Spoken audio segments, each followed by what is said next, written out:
El departamento del Guainía está ubicado al oriente de Colombia, compartiendo frontera con las hermanas repúblicas de Venezuela y Brasil. Se dice que su nombre en lengua yeral significa tierra de muchas aguas. El yeral es una lengua hablada por los indígenas que habitan la frontera al sur del departamento, compartiendo este amplio territorio con los curripacos, los puinabes, los sicuanis, los cubeos, los piapocos y otra gran variedad de etnias provenientes de departamentos vecinos. Su población se compone de mestizos y afrocolombianos provenientes del interior del país e indígenas nativos del lugar que representan el mayor número de habitantes. De acuerdo a la información que reposa en el Plan de Desarrollo Municipal, Juntos por Inírida, del grueso de la población que habita en el municipio y que compone su riqueza cultural, se encuentra que los niños, niñas y adolescentes representan un alto promedio sobre la población total. Es decir, que los niños, las niñas y los adolescentes no solo son importantes por la protección que le brindan las normas, sino porque su cantidad poblacional es muy representativa.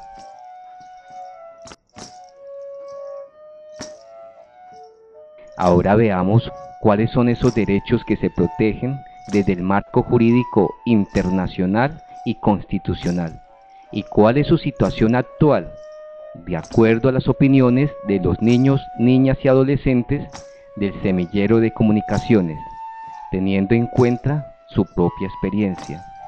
En los años 50, mi abuelo llegó cuando sacaban todavía caucho y algunas pieles de animales como caimán y perro de agua.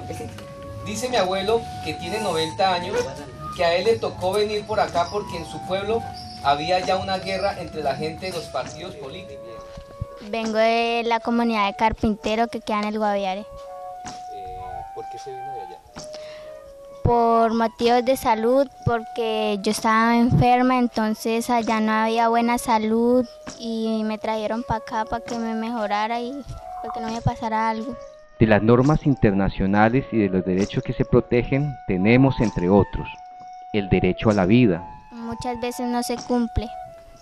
¿Por qué? Porque algunos médicos dicen que toca solicitar esto y estos documentos y la persona no la tiene porque ha llegado acá muy temprano y no sabe cómo manejarlo y cómo toca entrar a la salud y qué documentos se necesita para que uno lo atiendan bien. Porque allá no hay médicos ni no hay salud. Respecto al derecho a la vida, si bien es cierto que en este departamento, a diferencia de nuestros niños, niñas, adolescentes de otros lugares del país que por el conflicto armado se ven vulnerados sus derechos, en el caso del Guainía yo me atrevo a pensar que tiene que ver más con el tema de la salud. Definitivamente la falta de una atención oportuna que no obedece a los principios constitucionales de la oportunidad, de la universalidad, de la salud, ¿sí?, de la eficiencia de la salud. Uno nada más se da cuenta que en el área rural hay una serie de dificultades en temas de infraestructura, en temas de dotación de medicamentos para la buena atención, pero además también del recurso humano. Los médicos que muchas veces se envían hacia las zonas rurales, como son los centros de salud, pues son médicos recién salidos de universidades, los que llaman los médicos rurales. Digamos que aquí en el caso de Iniria, en el casco urbano, el problema no es tan grave. Sin embargo, nuestro hospital generalmente se dice que es de segundo grado, pero por aquellas comisiones que llegan, pero a nuestro hospital todavía le falta por mejorar un poquito. Lógicamente el problema de la salud no es tan fuerte acá como sí sucede en la zona rural. Que todos niños han muerto por la salud, que allá no hay buena salud y y de pronto unos, no sé, como han pasado por la televisión, hay dengue y los niños no se cuidan, andan sucios, entonces les da una enfermedad y ellos por no tener salud se mueren. Porque si no hay salud no hay vida, si no hubiera salud y la gente enfermaría, las personas, muchas personas, la mayoría de las personas morirían y no habría vida ni para los animales ni para los seres humanos. Pues hay que tener en cuenta que existen 3 centros con camas, pero lo que es la zona de Liniria, que es tan amplia, tan largo ese camino, no hay un centro de atención con camas. Los puestos de salud no están bien dotados de medicina, de hecho sirven los auxiliares o promotores de salud, más que nada pues es para brindar la primera atención de emergencia, pero definitivamente ante urgencias que atenten contra la vida de nuestra gente, definitivamente no es lo mejor que exista. Si a el gobernador alguien tenía que ayudar y los capitanes tendrían que hablar para que los ayuden, no tendrían que estar callados ni nada de eso, y la gente tendría que saber sobre los derechos que tienen y muchas cosas que necesitan ellos, harto de eso. El derecho a la educación. Derecho a la educación y a la cultura. Esos 2 derechos están relacionados. Por lo menos para nosotros como indígenas es importante conservar nuestras culturas. Tiene mucho que ver con el tipo de educación que se nos da y con nuestra vida misma como pueblos diferentes. La ley dice que para nosotros debe darse educación y desde hace muchos años se da la educación especialmente como se les da a los blancos. Por eso muchos de nosotros, niños, niñas y adolescentes y jóvenes empiezan a portarse como ellos y se alejan de nuestras propias culturas. Ellos aprenden otras mañas, vicios, otros comportamientos del mundo de los blancos, porque en las comunidades se reciben las educaciones tradicionales y acá en la parte urbana se reciben culturas de los blancos. Es mejor acá porque acá se aprenden muchas cosas que como para que podamos defendernos de los blancos cuando nos violen los derechos. Listo. El derecho a la educación lo relacionamos mucho con el tema de la cultura porque son dos tipos de derechos que aunque separados estén dentro del marco pues, de los derechos de los niños, niñas, adolescentes, pues en el caso nuestros están muy ligados. El proceso educativo que generalmente se ha impartido históricamente se ha impartido en este departamento ha sido el modelo oficial.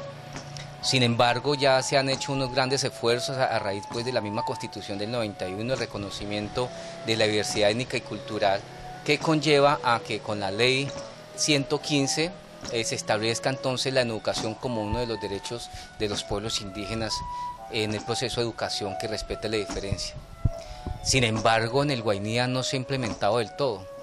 Existen todavía algunos colegios que están empezando ya a trabajar los procesos educativos, o sea, ya tienen un enfoque particular y teniendo en cuenta como la particularidad del contexto regional, pero aún falta desligarnos un poco de ese oficialismo que en definitiva todavía implementa una serie de pautas, de modelos, de formas de calificación, de evaluación que obedecen a parámetros completamente externos al contexto étnico.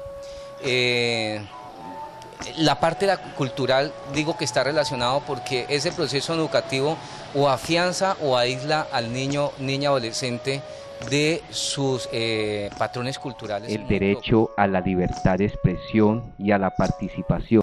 Derecho a la libertad de expresión y participación. La libertad de expresión es un derecho muy vulnerado, pues la libertad no es solo que yo puedo decir, pensar o hacer algo. La libertad implica también la oportunidad de hacerlo en los espacios o escenario correspondiente y allí realmente no estamos. Sabemos la importancia de participar, que es un principio constitucional que nosotros los niños y las niñas y adolescentes debemos participar y que tanto la familia, la sociedad y el Estado debe garantizarlo, pero es difícil cuando no hay esa conciencia. Por ejemplo, en Guainía no existen los llamados consejos departamentales o municipales de juventudes donde se ponen de acuerdo con nosotros lo que queremos. Estas también los espacios como el Consejo de Planeación Territorial de municipio y departamento, pero nuestros amigos que están ahí no tienen verdadera libertad. La libertad de expresión, digamos que en niños, niñas, adolescentes no se ve muy reflejado más allá de su propio colegio. Yo considero que hace falta abrir espacios, escenarios de carácter público donde los niños, niñas, adolescentes puedan interlocutar con las autoridades locales. No solamente en el caso indígena con sus autoridades indígenas, sino que además también los niños puedan trascender de las comunidades para poder dialogar con los gobernantes o con los funcionarios, con quienes son los ejecutores de la política pública. Ambos derechos, tanto el de expresión como el de participación, son derechos que van de la mano y que desde luego deben abrirse en esos escenarios o esos espacios para que nuestros niños, niñas, adolescentes puedan ser escuchados y en el mañana muy inmediato puedan ver esto entonces realizados sus propios sueños. El derecho a la integridad y a la intimidad. El derecho a la integridad es un derecho que me parece a mí súper fundamental, porque el derecho a la integridad tiene que ver mucho con el bienestar de nuestros niños, niñas y adolescentes, y ese bienestar implica un bienestar físico, pero también representa un bienestar psicológico, un bienestar emocional, que en el departamento se ha visto bastante vulnerado. No basta con tener una buena salud, no basta con tener una buena educación o de pronto proyectos o programas a nivel de cultura si finalmente no se respetan a los niños en lo que es su integridad física. En el caso de Guainía hemos visto cómo se violan derechos, por ejemplo, en el abuso sexual de menores, ¿sí?